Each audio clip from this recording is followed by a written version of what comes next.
కానీ ఆమె అక్కడ కనిపించలేదు, అదృశ్యమైపోయింది. ఇల్లంతా చూసుకుంటే సిరి సంపదలతో నిండిపోయినది. బంగారము, వజ్రాలు, వైఢూర్యాలు, ధనము, సంపద, ధనరాశులు. అబ్బా, ఇంకా చెప్పలేక ఆశ్చర్యపోయారు, ఉక్కిరి బిక్కిరి అయిపోయారు. ఎంతో సంతోషం, ఆనందంతో ఉప్పొంగిపోయి, ఆహా మహాలక్ష్మీదేవి వచ్చినది మన ఇంటికి, సాక్షాత్తు లక్ష్మీదేవే. ఆ మహాలక్ష్మీదేవి మన ఇంటికి తలుపు తట్టి వచ్చినది. మనము ఎవరో అనుకుంటిమి, సాక్షాత్తు లక్ష్మీదేవియే మన ఇంటికి వచ్చినది. ఆ దేవియే లక్ష్మీదేవియే అని భక్తి శ్రద్ధలతో ఆమెను పూజించుకున్నారు. సంపద శుక్రవారము నోము నోచి సుఖశాంతులతో జీవించారు.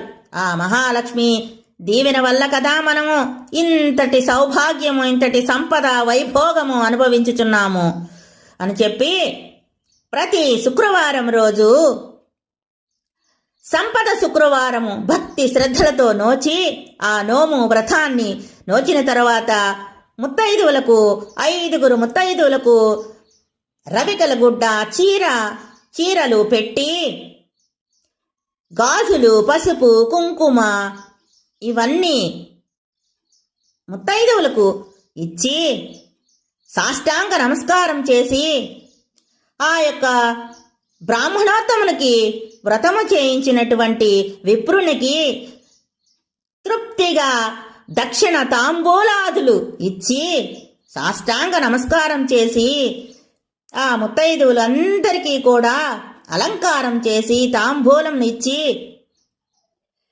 భోజనము పెట్టి సంతుష్టురాల్ని చేసింది.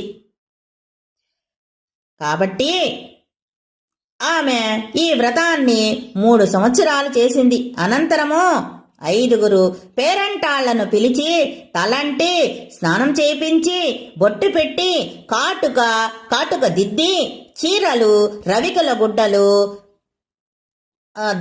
గాజులు, పసుపు, కుంకుమ ఇవన్నీ ఇచ్చి దక్షిణ తాంబూలములు ఇచ్చి భోజనము పెట్టింది. మహాలక్ష్మి రూపులుగా ఆమెను ఆరాధించాలి, తప్పక ఫలితము సిద్ధిస్తుంది. కాబట్టి మనము కూడా భక్తి శ్రద్ధలతో సంపద శుక్రవారపు నోము నోచి సుఖశాంతులతో వైభవంగా ముత్తైదుతనంగా భార్యా బిడ్డలతో భర్తతో క్షేమంగా ఉండవచ్చును.